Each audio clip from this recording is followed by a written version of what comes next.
from verse 1 to verse 7. Genesis chapter 4, from verse 1 to verse 7.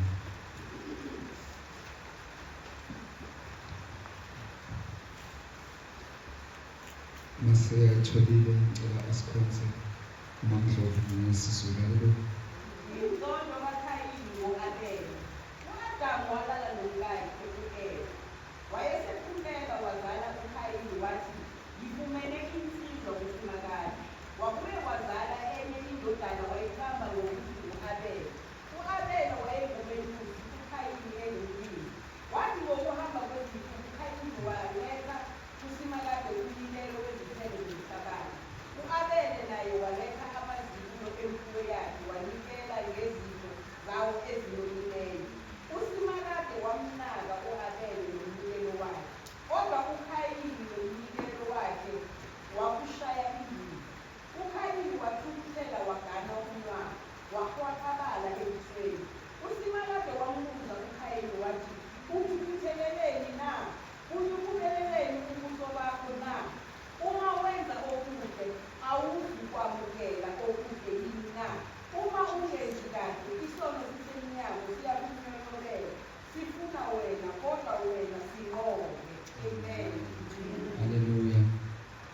Nkosi yabonga ngosizo lwakho lweJehova, sisuthise ngalokho namhlanje egameni likaJesu Kristu waseNazaretha. Amen. Lapha bazalwane sesasho sathi uKhayini noAbele bavela ngesikhathi lapho insimi yase-Edeni seyivaliwe. Haleluya. Leya bekuyindawo ngempela emangazayo. Haleluya. Bekuyindawo where there was no lack, a place of abundance, a place of continuous and perpetual growth and prosperity. Hallelujah. Uma bona sebefika bathola sewavaliwe amagate wakhona. Hallelujah. Kodwa into ekuthanda ukuyibonga ngabo, azange baze bahlale phansi bathi manje sesizoyenzani. Hallelujah. Njengoba nathi sihlala ezweni lase-South Africa, haleluya bazalwane, sibona izwe lethu lingalendlela lingakhona, abantu kumele balungise ithini. Haleluya. Kuzomela siye emadolweni. Haleluya. And address the issues of this country. Haleluya. So nabo ngiyabonga ukuthi they took initiative. Haleluya. Ukuthi bazenzele ideni labo. Kuthiwa baba abalimi. Haleluya. Bazitshela ukuthi asiyohlala phansi, kukhona into esingayenza kulesimo esibhekene naso. Haleluya. Uma ke sebathatha ke leyo misebenzi leyo, haleluya, lithi njengoba ngingachaza last week or that other week ukuthi after isikhathi uma sebabona ukuthi ngempela baphethe izithelo, haleluya, lithi beza bazonikela kuNkulunkulu. Haleluya. So inkinga la isuke khona, ngifuna uqala ngenkinga ukuthi uma uqala unyaka uqala uneyifiso ukuthi khona into ofuna ukuzizuza unyaka nonyaka. Haleluya. Uphiwa ithuba, haleluya, lokuthi uqalele phansi impilo. Haleluya. Uma boso progressile uphiwa opportunity to improve on what you have. Haleluya. Unyaka nje uphiwa nje isikhathi sokushintsha impilo yakho. Haleluya. Njengoba nje siya ku-2026, haleluya, uphiwe nje isikhathi sokuthi uhlale phansi wenze introspection yempilo yakho. And ngathi ungayenza kuzo zonke igaba negaba zikamoya. Haleluya. Okade kukuhlula this year, ngathi ungakwazi ukuthi uimprove next year. Labo uleka khona uimprove. Haleluya.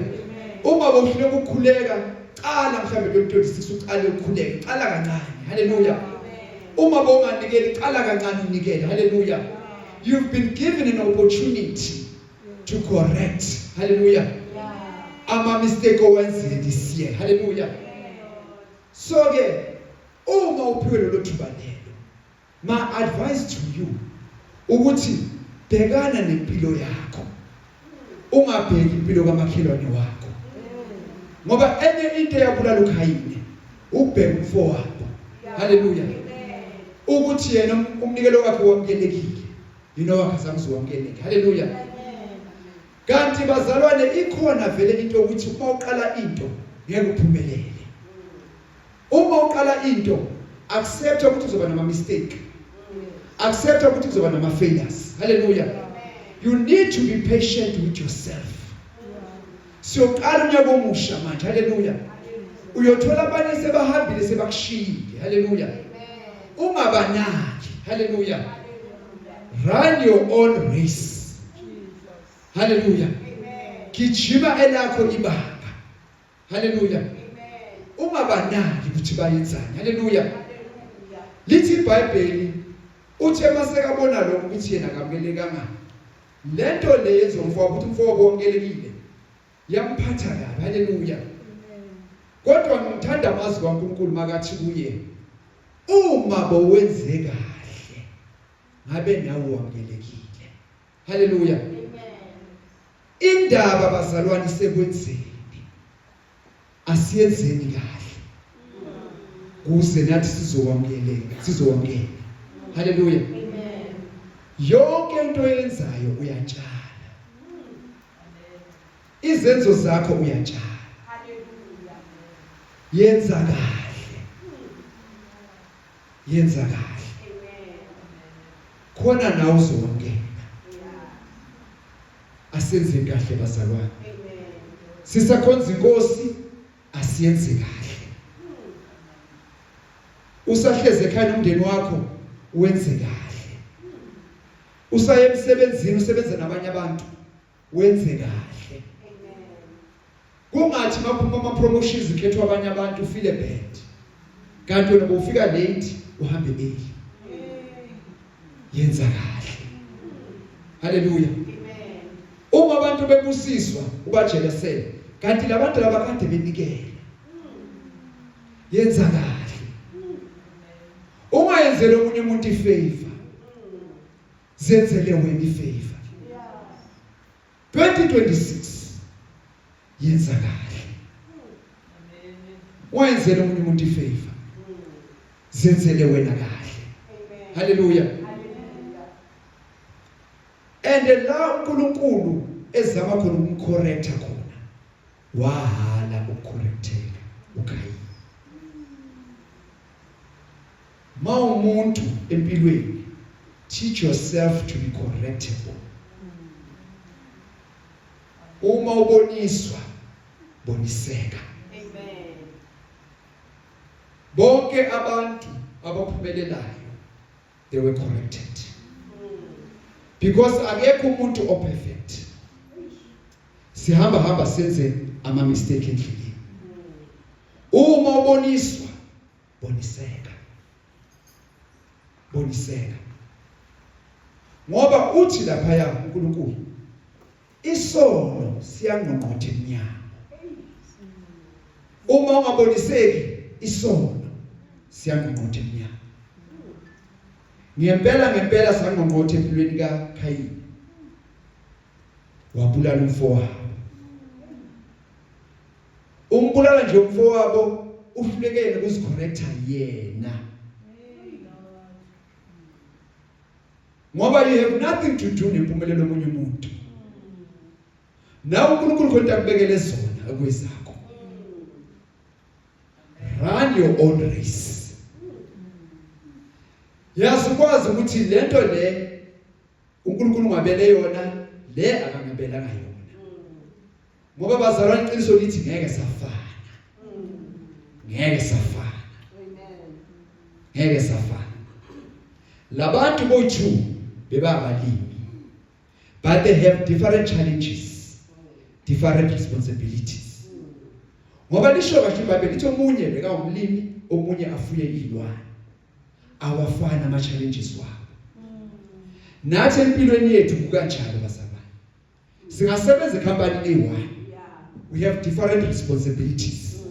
Sinamakhaya angafani. So ubona omunye umuntu makahola azidlela imali yakhe. Kanti vele nonabazali abasebenzayo. Abangadependanga kuye. So awukwazi ukuzikompare nomunye umuntu. You have your own responsibilities. Bhekana nesimo sakho. bhekana nesimo sakho. Bhekana nesimo sakho mzalwane wami. Haleluya. Amen. Bhekana nesimo sakho. Lithi iBhayibheli wambulala mfowabo. Mina ngibheka ukuthi njengoba bambulela uzothola ukuthula. Azange athola ukuthula esembulele. Ukwenza intembi komunye umuntu ngeke kube ukuthula. Haleluya. Amen. Ngeke kube ukuthula. Ukhona isinye isisho ke ngasibona sithi mau destroy ikhefu table yase next door ngeke yakwakho ibe yintsha. Akweze yakwakho ukuthi ibe yintsha. Hallelujah. Amen. Ngamanye amagama ngithi deal with yourself. Yenza introspection. Wena uwedwa. Fana nendodana yohlelo. Kuthiwa he came back to his senses. Akekho umuntu owamtshela ukuthi ubuyele ekhaya. Wahlala naye.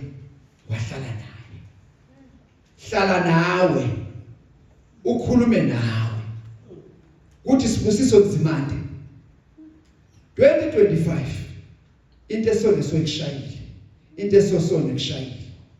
Manje 2026 lungisa la.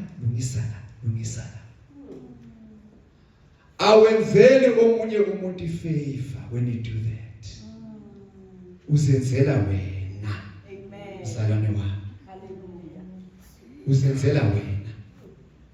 Uzenzela wena. Kunendaba engifuna ukuthi siye kuyo. Ebonisayo ukuthi uma uNkulunkulu eletha umuntu emhlabeni ubheke ukuthi umuntu aphume alolu hlobo. uNkulunkulu kunezinto azibhekile kuwe esumntwana wakhe. Amen.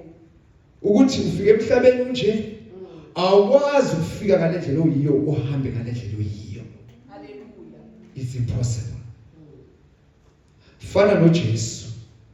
Lithi wakhula ngokuhlakanipha nokwemesaba uNkulunkulu.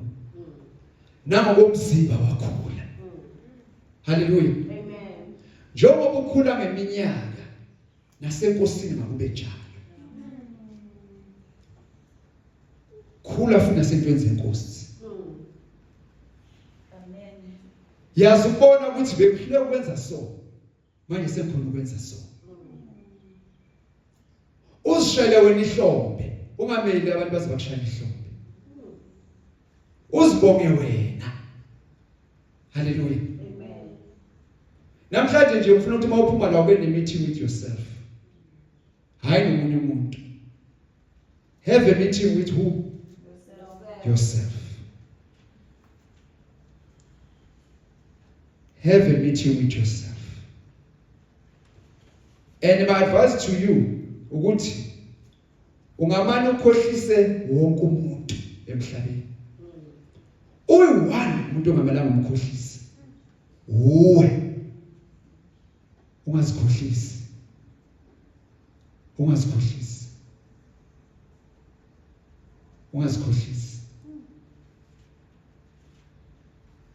Ngicela sene encwadini Matthew 25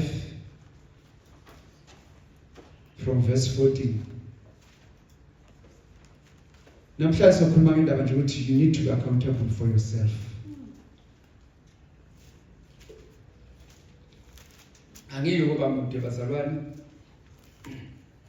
Ngifuna ukuthi ngeChristmas nonke nibuye nisase right. Hallelujah. Ngabe khona ukuthi ubuye uphethe umkhuhlane. Hallelujah.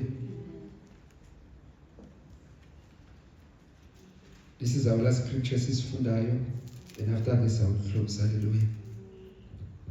From verse 14. Ifundiya kanje. Umninimuzi isihloko sakhona namatalente. Ngokuba kunjengomuntu owathi uyakuhambela kwelinye izwe wabiza izinceku zakhe wazinika impahla yakhe. Enye wayinika amatalente ayisihlanu, enye amabili, enye laba linye. Kwaba yileyo naleyo njengamandla ayo. Cela u-underline njengamandla ayo. Wamuka ke verse 16. Lo owamukela amatalente ayisihlanu wahamba masinyane, underline masinyane, wasebenza ngawo wazuza amanye ayisihlanu. Kanjalo obenikwe amabili wazuza amanye amabili. Kepha obenikwe lalinye wemba emhlabathini wayifihla imali yenkosi yakhe. Kepha emva kwesikhathi eside yafika inkosi yalezo zinceku yalandisana naso.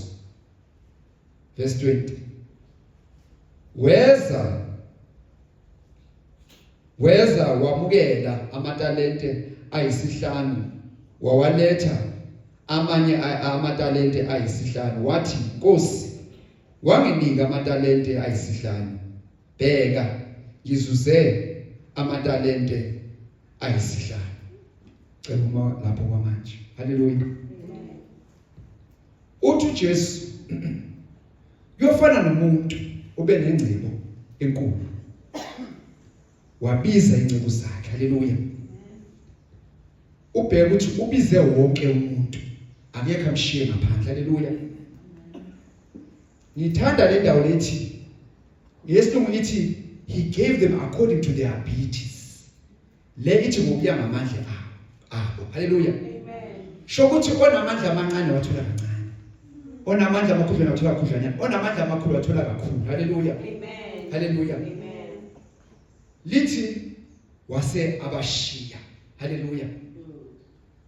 So lo othole kakhulu wabona ukuthi umsebenzi wakhe mkhulu. Haleluya. Amen. Lithi masinyane. Haleluya. Yeah. Bazalwane, asikho isikhathi sokudlala. Masinyane asisheshe silungiseni. Masinyane. Haleluya. Amen. Ngoba le ingcebo ziyalazi ilanga leli zamukela ngalo matalente. Kodwa kukho into ebezingayazi ukuthi umnini matalente uyobuya nini. Sihlala sizwa ukuthi uJesu uyabuya, but akekho waziyo ukuthi ubuya nini. Kuyosiza ukuthi noma umuntu umshashi obhizi ngawo uwenze masinyane according to your ability. Hallelujah. Hallelujah. Amen. Ngokuya ngale verse le akekho umuntu onganikezwanga lutho. Noma wena ungatshela abantu ukuthi anginalutho, uNkulunkulu ukubhekile ukuthi ngokunikezile noma yi1. Yeah. Khona into nayo uNkulunkulu akunikeze yona. Amen. Ekumele uphile ngayo. Ekumele usebenze ngayo. He is a fair God. Hallelujah. Amen. Bese ke uyabheka uNkulunkulu ukuthi lokho akunikile okuncane ukwenzani. Hallelujah. Njengoba kunikeze iGosheni le incane nzimande, wenzani ngayo? Haleluya. Amen. uNkulunkulu ubheka ukuthi noma ungazuza noma umphefumulo munye, kodwa at least makube ne progress. Makube khona into eyenzakala empilweni yakho.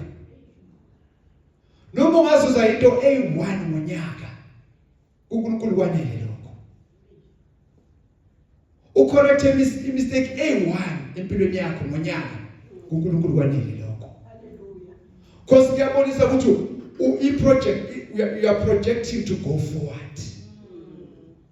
Siyabona ukuthi indlela yakho ukuthi umuntu oyapi phambili.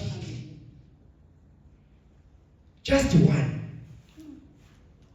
Yekela okuningi, just one. Hallelujah. Amen. Hallelujah. Amen. So ngiyabona ukuthi le ngceku lezi zithu bezimazi kahle umnini wazo. Ngoba ithi iBhayibheli azange zimoshe isikhathi. Because they knew ukuthi he was a strict man. Zashesha zasemsemantalento zazuza manje. Hallelujah. Amen. Because bazalwane, there will be no excuse. Mhlazana sime phambi kwaNkulunkulu. Hallelujah. There will be no excuse.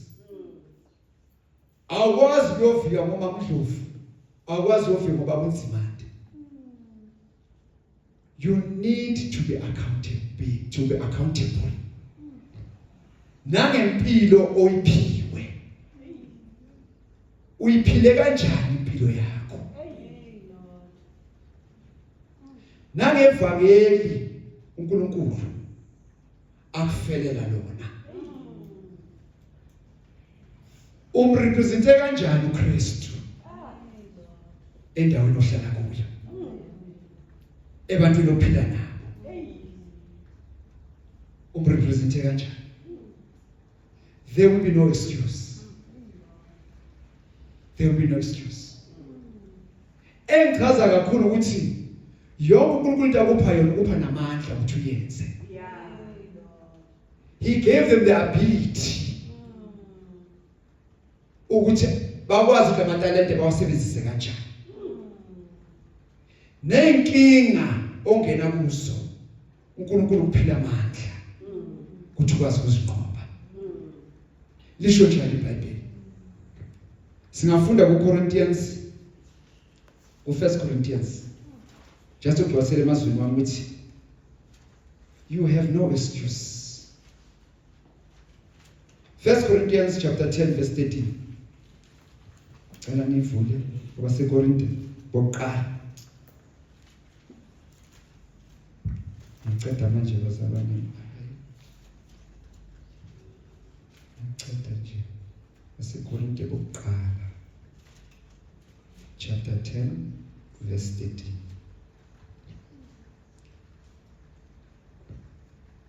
Ifunde kanje. Anifikelwanga ukulingwa okunje ngokwabantu, okungenje ngokwabantu. Kepha uNkulunkulu uthembekile. Ongayi kuvuma ukuba nilingwe ngokungaphezulu kwamandla enu.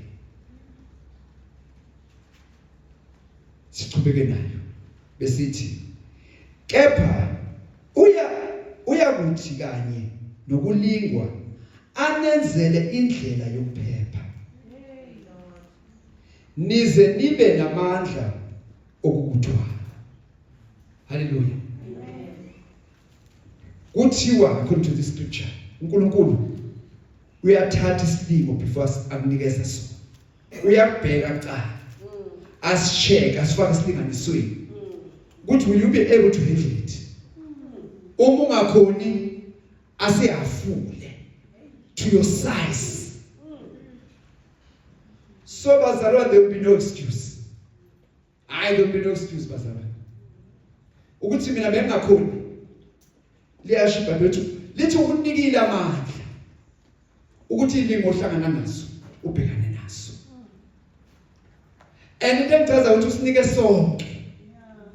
Usinike sonke. Hallelujah. And then mhlambe le story mawusibheka ungathi mhlambe labantu abaningana ukuthi why nomnikeze 1, why nomnikeze 2, why nomnikeze 5. No, according to their ability. Uma umntwana wase-crash uyozithesta se-crash, that is equal. Ose-primary uyozose-primary, that is equal. Ose-teacher uyozose-teacher, that is equal. Amen. So sekuhleli kokuthi ke umuntu nomuntu abhekane netest yakhe. Ungahalela ama-test wabanye abantu ngoba bazokuhlula. Nawe uneyakhe test obhekane nayo. Uneyinkinga zakho obhekane nazo. Hallelujah. Ngoba lezi zakho ukunikile amandla. Hallelujah. Amen. Ukunikile amandla. Lithi iBhayibheli ke lapho le ndaba le sengizova. Lithi wabuya umnini matalente. Because egcineni bazalwane we will account. Our accountability izofuneka. Accountability yaqala ensimini yase-Eden ku-Adam no-Eva. Accountability ukuthi why namhlanje ningekho enkonzweni bazifihlile badlile isithelo bathi singcono. Wathi uNkulunkulu anidlanga nala ngithe khona nidle khona. Hallelujah. Accountability bazalwane. Omunye wafika omunye. Qala lapho lento le. Njengoba ngisho ukuthi akekho oyofika omunye. Mhlawumbe kaKristu akekho ozofika omunye. Kuyobe kuuye naye.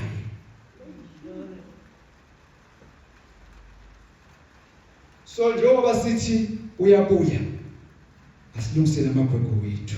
Amen. Ngoba lithi Bible judgment will start ebandleni. Uyocala ngabazalwane. Amen. Uyocala ngabazalwane. Amen. So lana abazalwane awenzele babunzimandi ifavor, awenzele babumakani ifavor, awenzele bampostoli ifavor. Uziphendlela wena indlela yakho eYesufini. Amen. Uzilungisela itikiti lakho lokuYesufini. Amen. Amen. Ulungisa igwegwe zakho for wena uthi ubone umbuso wesu. Amen. Noma endlini ngaba yi5 umuntu nomuntu uzoza accountable. Njengale ngcombe zi3 umuntu nomuntu waza accountable. Azange babize same time. Ona 5 wabiza yedwa. Ona 2 wabiza yedwa. Ona 1 wabiza yedwa. Amen. Sizo account abazalwane.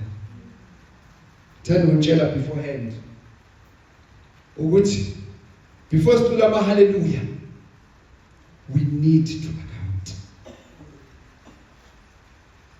Lencebo lengazange izenze kahle kwamele ukuthi account. Yabeka ama excuses. Thanda ukutshela ukuthi uNkulunkulu akasebenze ngama excuses. Ngoba abazalwane khona into engiyibonile. Uma ungayenza into right, uphiwa amandla okwenza into right. Lawo mandla lawo uzoyenza into wrong ngawo. Yeah. Lo mfowethu lo ube nawo amandla okusebenza. Lithi iBhayibheli lawo mandla lawo wagubha ngawo umgodi. Wembele ithalente lakhe. Wawadivert endaweni wrong.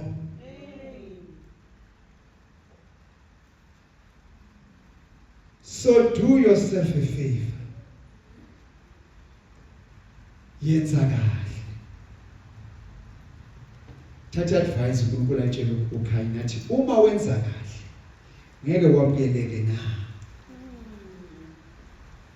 Yenza kahle. Hayi bazalwane ngicedile njengoba ngisho ukuthi angifuni uphathwe umkhuhlane. Account for yourself. Namhlanje hlala phansi ube neagenda with yourself. Ubhale zonke izinto ezikuhlulayo.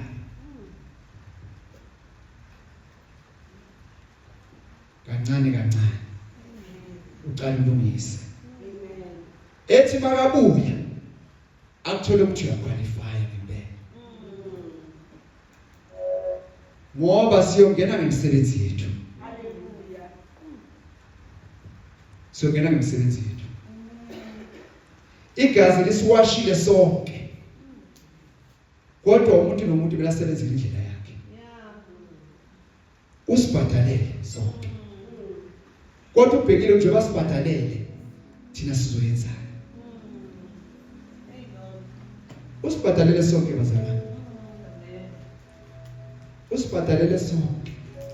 Nalabo abangekho la ubabhadalele. Amen. Ukuthi nje yabazi. Usibhadalele sonke. Amen. Ngiyabonga lawo masela.